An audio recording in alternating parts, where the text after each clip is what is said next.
आंख का चैंपियन, जो लिखी है आशीर्वाद पंडित ने और आवाज दी है आरजे आर्यन ने। मुंबई पाली हिल रोड से निकलकर दो ब्लैक कलर की Pulsar bikes national highway international airport की तरफ बढ़ी। दोनों बाइक्स की गति 70 के आसपास थी। दोनों बाइकों पर दो दो सवार थे, यानी 4 लोग थे उन दोनों बाइकों पर। चारों ही लोगों की उम्र तकरीबन एक जैसी ही थी, 28 से 30 वर्ष के बीच। चारों की ड्रेसें भी एक जैसी थीं, काले रंग की मोटे कपड़ों की जीन्स तथा ऊपर सफेद रंग की बनियानों के ऊपर काले रंग की चमड़े की जैकेटें पहने व सिर पर हेलमेट लगाए उन बाइक सवार शख्सों के चेहरों पर व आंखों में दरिंदगी की पक्की मोहर लगी हुई स्पष्ट नजर आती थी। दोनों बाइकों पर पिछली सीट पर बैठे दोनों शख्सों के कंधों पर चमड़े के वैसे बैग लटक रहे थे जैसे कि एमआर या मल्टीनेशनल कंपनियों के एजेंट्स अपने ड्यूटी आर में लेकर घर या ऑफिस से निकलते हैं। नेशनल हाईवे पर उस समय यानी शाम के 6 बजे भी अच्छा खासा ट्रैफिक था। मुंबई शहर की चिकनी तथा सपाट सड़क नेशनल हाईवे पर उस वक्त दोनों तरफ देशी विदेशी कारों, स्कूटर्स व बाइक्स में रेस सी हो रही प्रतीत होती थी। चौड़ी सड़क थी, इसलिए वाहन चालकों को अपने अपने वाहनों की स्पीड को मेंटेन रखने में किसी खास मुश्किल का सामना नहीं करना पड़ रहा था। सड़क पर दौड़ते अनगिनत वाहनों में शामिल उन दोनों काली पल्सर्स की स्पीड अन्य वाहनों की अपेक्षा थोड़ी ज्यादा थी। उस पर दो में से एक बाइक की पिछली सीट पर मौजूद शख्स बाइक चला रहे शख्स से हल्के किंतु फुंफकार भरे लहजे में बोला, तिवारी, तू साला बाइक चला रेला है या बाइसिकल खींच रेला है? ढक्कन के रफ्तार और बढ़ाने का। वो साला नेवी ब्लू कलर वाला बस अपन लोगों से काफी आ गई छे, उसको पकड़ने का। और छक्कन तू साला आगे निकल। उसने अपने बराबर में साथ साथ चल रहे बाइक वाले को भी अल्टीमेटम सा दिया। उसके अल्टीमेटम ने काम भी खूब किया। दोनों बाइकों की रफ्तार बढ़ी। दोनों पल्सर चालकों ने अपने अपने हॉर्न को फुल खोल रखा था।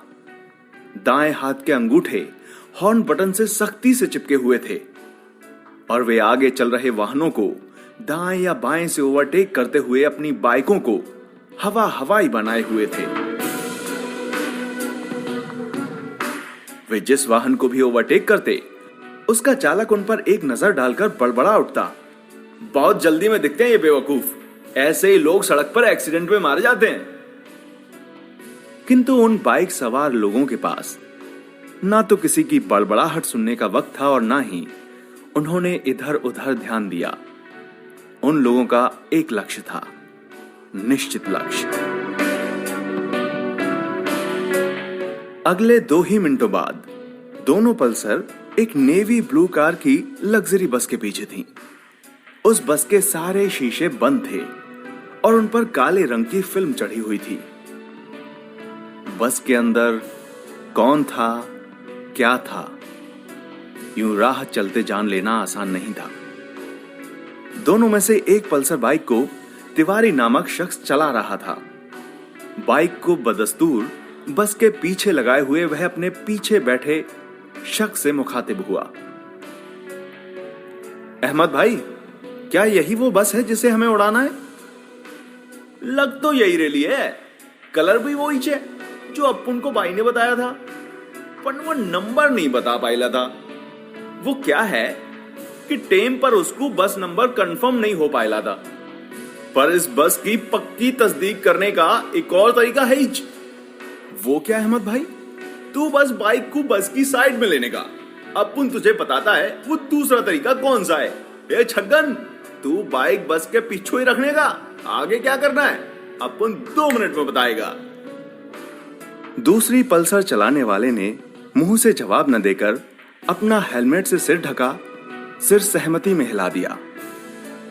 उसी समय तिवारी ने अपने पल्सर के एक्सीलेटर का कान तनिक और उमेठा। अगले ही पल उसकी पल्सर बाइक उस नेवी ब्लू कार की लग्जरी बस के बराबर में दौड़ रही थी। पीछे बैठा अहमद बस की बॉडी पर लिखा हुआ बुदबुदाते हुए पढ़ रहा था, भारतीय अंतरिक्ष अनुसंधानशाला, इसरो बंगलौर, यही वो बस है। बस पर लिखी इबारत पढ़ने के बाद संतुष्टिपूर्ण ढंग से अपनी गर्दन हिलाता हुआ धीमे स्वर में बड़बड़ाया,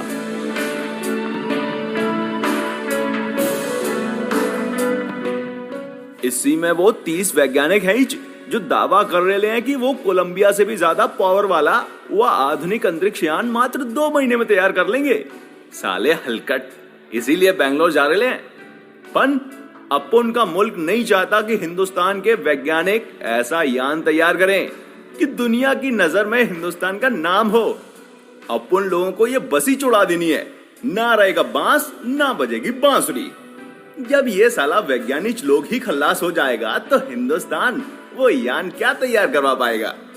तिवारी, बाइक की स्पीड कम कर, अब टाइम आ गया है जबकि अपन लोगों को एक्शन में आना ही।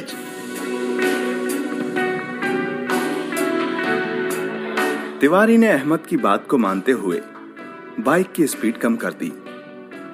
पिछली सीट पर बैठे अहमद के चेहरे और आंखों में हर वक्त नजर आने वाली दरिंदगी यकायक और गहराती चली गई।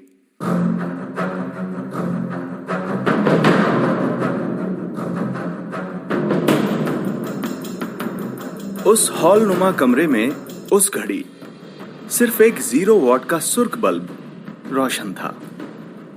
कमरे में एक तकरीबन 20 वर्ष की उम्र का युवक था जो ट्रॉली में रखे टीवी का कनेक्शन डीवीडी प्लेयर से कर रहा था।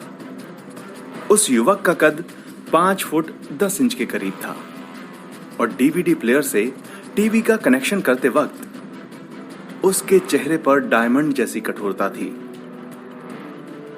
साथ में कमरे में सुर्ख रंग के जलते बल्ब के प्रकाश की वजह से उसका चेहरा दहकते अंगारे जैसा प्रतीत हो रहा था। सारी सेटिंग करने के बाद वह लड़का टीवी वाली ट्रॉली के ठीक सामने पड़ी सिंगल सोफा चेयर पर आ बैठा और बैठने के साथ ही उसने पहले रिमोट से टीवी ऑन किया तथा बाद में डीवीडी प्लेयर को फंक्शन दिया।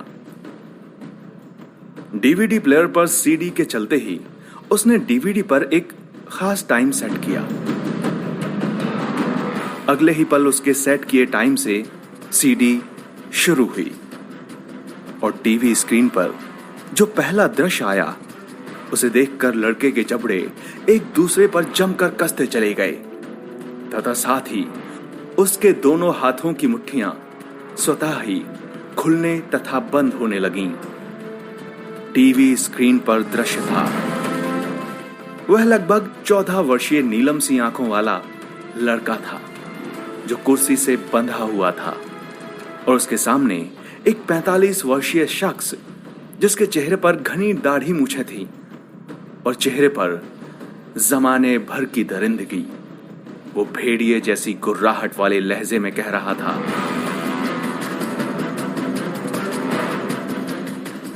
खोल दो इसे आयरन मंकी, मिरागो इसे मार मार कर अधमरा कर देगा तो मिरागो के साथ साथ मेरी भी भड़ास निकल जाएगी। टीवी स्क्रीन पर दृश्य और बड़ा हुआ। सामने के सोफे से एक नकाबपोश उठा और उस कुर्सी के निकट पहुंचा जिस पर नीलम सी आंखों वाला 6 फुट का कामदेव का अवतार सा प्रतीत होता लड़का बैठा था। लड़के के चेहरे पर उस समय किसी प्रकार के भाव नहीं थे। ओए आशीर्वाद, नकाबपोश नकाब के पीछे से झांकती आंखों को लड़के के चेहरे पर फिक्स करता हुआ गुर्रा उठा। फोन पर बड़ी बड़ी बातें कर रहा था तू, लेकिन तू हमारे शिकंजे में फंस गया। आज मिरागो तुझे तेरी औकात याद कराएगा। मुझे यूं बांधकर तू बकवास कर रहा है? ओए आयरन मंकी। आशीर्वाद के मुंह से भी गुर्राहट खारिज हुई। मुझे खोल दो, फिर देख कि मैं क्या करता हूं। टीवी के सामने सोफे पर मौजूद युवक ने रिमोट से दृश्य को आगे बढ़ाया। अगला दृश्य। आशीर्वाद ने जेब से चने निकाले और मुंह में डालकर कुटुर कुटुर करते हुए गुर्राया, विनाश काले विपरीत बुद्धि। जब गीदड़ की मौत आती है तो वह शहर की तरफ भागता है। तूने मुझे खुलवाकर बहुत बड़ी गलती कर दी है शेख अब्दुल, अब तुझ में से कोई नहीं बचेगा। कहने पर वह हवा में उछला और सामने कुर्सी पर बैठे भारी भरकम शरीर तथा चेहरे पर घनी दाढ़ी मूंछों वाले कर्नल शेख अब्दुल के चेहरे पर उसका सिर टकराया। तड़ाक!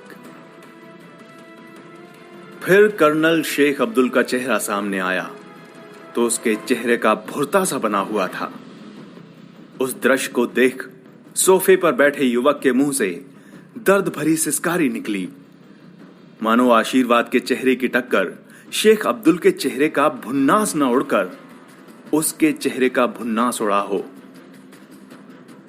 उसके बाद टीवी स्क्रीन पर दृश्य बदला। बिना चीखे शेख अब्दुल रेत के बोरे की तरह भरभरा कर गिरा और छिपकली की ताजा कटी पूंछ की तरह छटपटाने लगा, जबकि आशीर्वाद वो तो मानो दरिंदा बना हुआ था। जमीन पर तड़पते कर्नल शेख अब्दुल के सीने पर दाएं पैर का घुटना टेक उसकी दोनों कनपटियों पर हथेलियां चिपकाकर उसने तेज झटका दिया। कड़ाक की आवाज के साथ शेख अब्दुल की गर्दन की हड्डी टूटी और पिचका तथा भुन्नास उड़ा चेहरा घूमकर पीठ की तरफ चला गया और अब्बू चीखता हुआ वह लड़का सोफे से उठा और सोफे को उठाकर उसने टीवी पर उछाल दिया। छन छन छनाक की आवाज के साथ टीवी स्क्रीन के परखच्चे उड़ गए। हरामजादे कुत्ते! सुर्ख बल्ब की रोशनी में उस समय युवक का चेहरा अंगारे की भांति दहकता प्रतीत हो रहा था। साथ ही उसके मुंह से मानो शब्दों के साथ फट पड़े ज्वालामुखी का लावा निकल रहा था। आशीर्वाद, मैं तुझे जीवित नहीं छोड़ूंगा।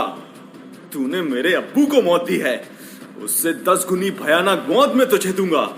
ऐसी खिचबुझी मौत मारूंगा कि तेरे फरिश्ते भी कांप उठेंगे। अजमल, अजमल बेटे क्या हुआ? तू चीख क्यों रहा है? और यह आवाज कैसे हुई थी अभी? खट सी आवाज। इसी के साथ कमरे में कहीं बिजली का स्विच दब गया और उसी पल भीतर ही कमरे में ट्यूबलाइट जल उठी थी। ट्यूबलाइट चलाने वाली 40 वर्षीय महिला थी, जिसके चेहरे पर उस घड़ी हवाइयां उड़ रही थीं।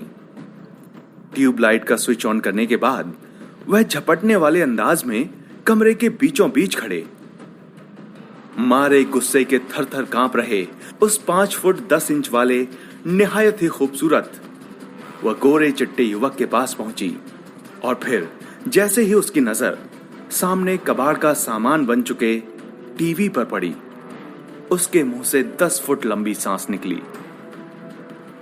पल भर के भीतर ही सारा नजारा उसकी समझ में आ गया था।